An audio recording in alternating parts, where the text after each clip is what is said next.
तो हेलो दोस्तों, subject board में आपका स्वागत है। तो दोस्तों यहाँ पर ये क्लास 10th का बच्चा अभी अभी इसने सारे पेपर दे लिए हैं और ये अपना एक्सपीरियंस शेयर करेगा आज आपके साथ। तो जो बच्चे 9th क्लास में हैं और अब 10th में आ चुके हैं तो उनके लिए ये हेल्पफुल वीडियो रहेगा बहुत ज्यादा, और इससे आप काफी कुछ सीख सकते हो। ठीक है, तो ये आपका नाम क्या है? मेरा नाम कुणाल है। अच्छा, तो कुणाल आपको बताने वाला है कि 10th में इसने क्या क्या मिस्टेक्स करी, वो आपको नहीं करनी है, और किस तरह से आपको स्ट्रेटेजी प्लान करके चलना है कि इसने अपनी तैयारी को कैसे मतलब टाइम दिया, टाइम टू टाइम क्या पढ़ा क्या नहीं पढ़ा, और किस तरह से इसने अपने सब्जेक्ट्स कवर करे। तो ये सब कुछ आज इस वीडियो में बताने वाला है। ठीक है, तो शुरू करते हैं। देखो स्टार्टिंग में क्या रहता है, हम 9th से 10th में आते हैं, हमारे 9th से 10th में आते हैं तो हमको मेनली तो एनसीईआरटी फॉलो करनी होती है।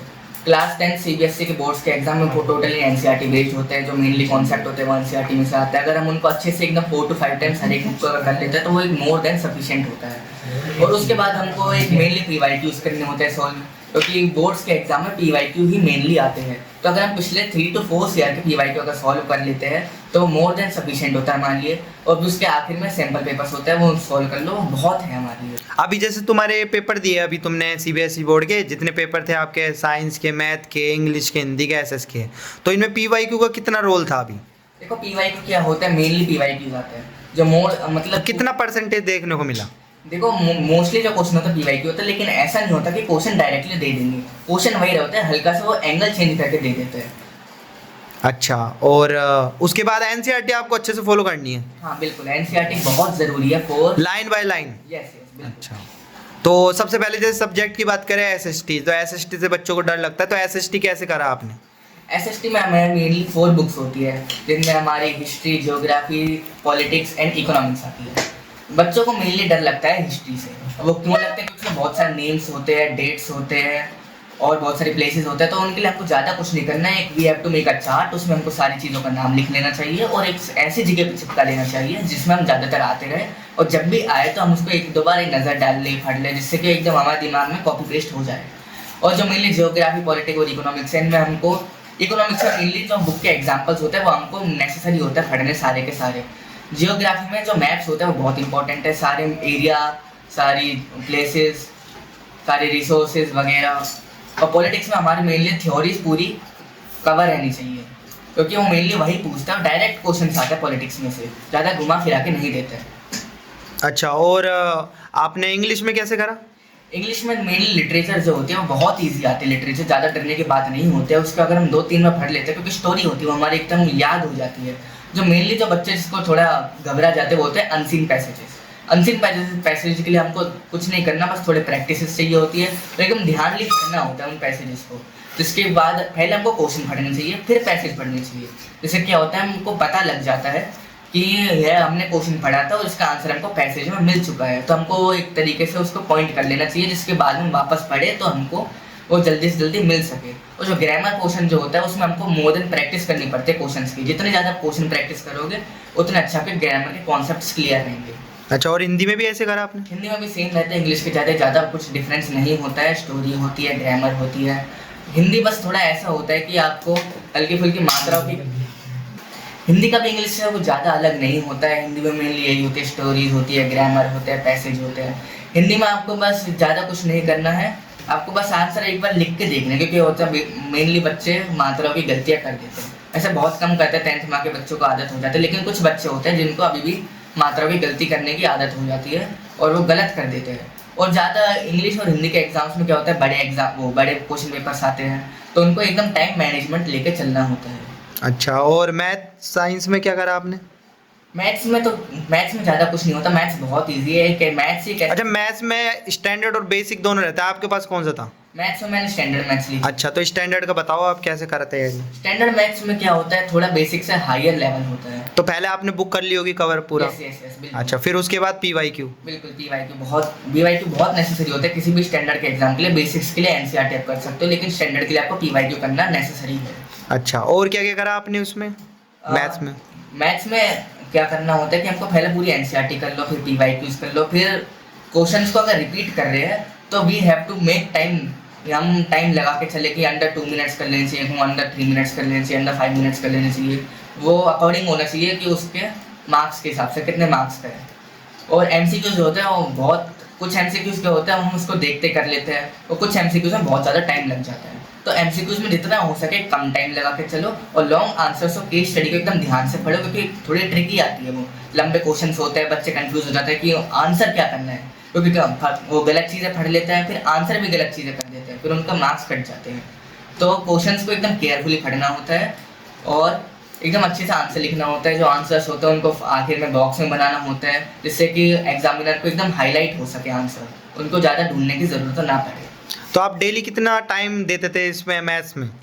देखो मैथ्स में क्या होता है कि आपको अगर जितना टाइम दे रहे हो, मैथ्स में आपको ज़्यादा टाइम देने की ज़रूरत नहीं होती। अगर आपको लग रहा है कोई सब्जेक्ट आपका स्ट्रॉन्ग है तो आप उसको ज़्यादा टाइम मत दो, आप वीकर सब्जेक्ट्स को ज़्यादा टाइम दो। मेरी मैथ्स स्ट्रॉन्ग थी, मैंने ज़्यादा टाइम नहीं दिया मैथ्स को, कि मैं एक दिन में एवरेज ऑफ 8 to 10 आवर्स पढ़ता था, तो उसमें 1.5 आवर मैं मैथ्स को देता था। तो 8 to 10 आवर आप लास्ट में पढ़ते होंगे, शुरू में तो आपने कितनी देर पढ़ाई करी थी? 1-2 घंटे बस?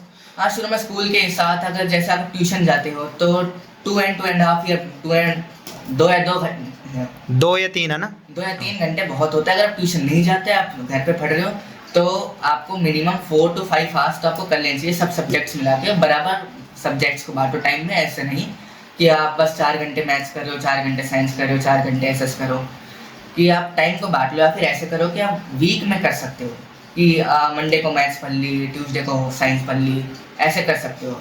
अच्छा, और साइंस में क्या करा आपने? साइंस में क्या होता है, जो केमिस्ट्री होते हैं उनमें मेनली आपको रिएक्शंस होती है, बायोलॉजी में बहुत सारे कॉन्सेप्ट्स होते हैं, नो फिजिक्स में न्यूमेरिकल्स होते हैं मेनली, तो आपको उन तीनों के अलग अलग अप्रोच लेके चलनी होती है। बायोलॉजी क्या होती है, अगर आप बायोलॉजी को स्टार्टिंग में नहीं पढ़ोगे, अगर एंड में पढ़ते हो तो भी ठीक है एक बार के लिए आपको, अगर आपको ठीक ठाक मार्क्स स्कोर करने हैं तो आप ये अप्रोच भी ट्राई कर सकते हो, कि आप शुरू में बायोलॉजी ना पढ़ो, केमिस्ट्री और फिजिक्स को ज़्यादा टाइम दो, क्योंकि बायोलॉजी एक तरीके से रटने की चीज़ होती है, आखिर में देख के आप उनको अच्छे से कर सकते हो। तो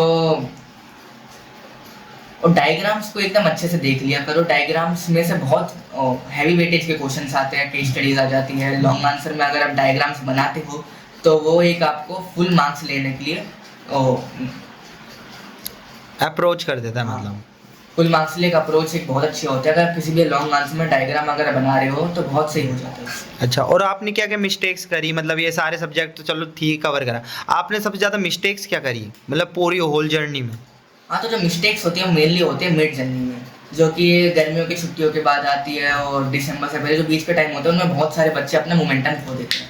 वो क्या करते हैं, शुरू में बहुत ज़्यादा पढ़ लेते हैं, जिसके बाद उनका मन नहीं करता है पढ़ने का, वो थक जाते हैं, रेस्ट करते हैं बहुत ज़्यादा, और उनका एक मोमेंटम टूट जाता है।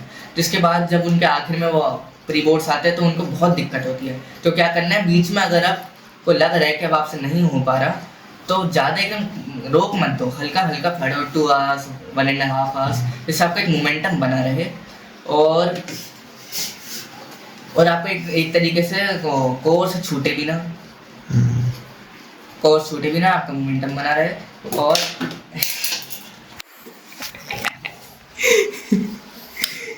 क्या बोल रहा था, कोर्स छूटे भी ना, मोमेंटम बना रहे। वो बोल रहा हूँ कि गलतियाँ क्या क्या वहाँ से बोल रहा हूँ। तो गलतियाँ बच्चे वो करते हैं जो बीच में आके हमारा मोमेंटम टूट जाता है उनकी वजह से। तो क्या होता है, शुरू में बच्चे बहुत ज़्यादा पढ़ लेते हैं, बीच में आके उनका एक मोमेंटम टूट जाता है, वो अपना कॉन्फिडेंस खो देते हैं, उनसे अब वो थक जाते हैं, वो बहुत नहीं कर पा रहे होते हैं। तो इस टाइम में क्या करना होता है, हमको एकदम कामली, एकदम प्रिसाइसली सोचना पड़ता है कि क्या कर सकते हैं। वो चाहे तो बस 1-2 दिन का हल्का रेस्ट ले सकते हैं, लेकिन उनको कंटिन्यू करनी चाहिए अपनी स्टडीज़ पे, आप एकदम बंद नहीं कर सकते हो आपको। और अगर आपको लग रहा है कि आप स्कूल में और स्कूल के साथ साथ अगर घर पे भी सेल्फ स्टडी करना बहुत नेसेसरी होता है, अगर आप वो नहीं करते तो आपका एक टाइम पे कॉन्सेप्ट्स क्लियर नहीं हो पाएंगे, आपके अंदर वो कॉन्फिडेंस नहीं जाग पाएगा, और आपको पढ़ने का बिल्कुल भी मन नहीं करेगा अगर आपके क्वेश्चन सॉल्व नहीं होंगे तो ये कुछ गलतियाँ हो। और अगर आपको थ्योरीज के साथ साथ जो मेनली गलतियाँ करते हैं बच्चे, वो क्वेश्चंस नहीं करते। थ्योरीज के साथ साथ आपको बीच बीच में क्वेश्चंस करने चाहिए, चाहे वो इंग्लिश हो, हिंदी हो, एसएस हो, मैथ्स हो, साइंस हो, कोई से भी सब्जेक्ट्स हो, क्वेश्चंस करना बहुत नेसेसरी होता है। और ये आपके पास जो बुक रखी है, इनकी क्या मदद हुई आपसे? मतलब आपके होल जर्नी में इन्होंने क्या मदद करी आप? ये बुक से क्वेश्चन बैंक से सब सब्जेक्ट्स की है। अच्छा। English, social science and mathematics, इनमें मेनली नोट्स होते हैं सारे PYQs होते हैं, long answer, short answer, case studies, ये बहुत हेल्प करता है किसी भी बच्चे के लिए जिनको अच्छा स्कोर करना होता है। इन्होंने मेरी बहुत मदद करी थी। जब भी मुझको लगता था कि मेरे को क्वेश्चन सॉल्व करना चाहिए तो मैं ऐसे इन बुक्स में से क्वेश्चन सॉल्व करता था, और जो क्वेश्चन अब इंपॉर्टेंट लगते थे उनको मैं सर्कल कर लेता था, जिससे कि मैं बाद में अगर इनको वापस रिवाइज करूँ तो मेरे को पता है कि ये क्वेश्चन इंपॉर्टेंट है, ये क्वेश्चन मेरे से पहले नहीं हुआ था, तो इसमें ज़्यादा ध्यान दो, इनको वापस सॉल्व करूँ। और ये बुक्स बहुत अच्छी है। अच्छा। बच्चे क्या करते हैं, मेनली पतली बुक्स के साथ जाते हैं, लेकिन जितनी बुक्स में मटेरियल ज़्यादा होएगा बुक्स उतनी अच्छी होती है, क्योंकि उनमें मतलब है बुक्स है तो काम के ही सामान होएगा, उसमें बुक्स दे रहे हैं वो।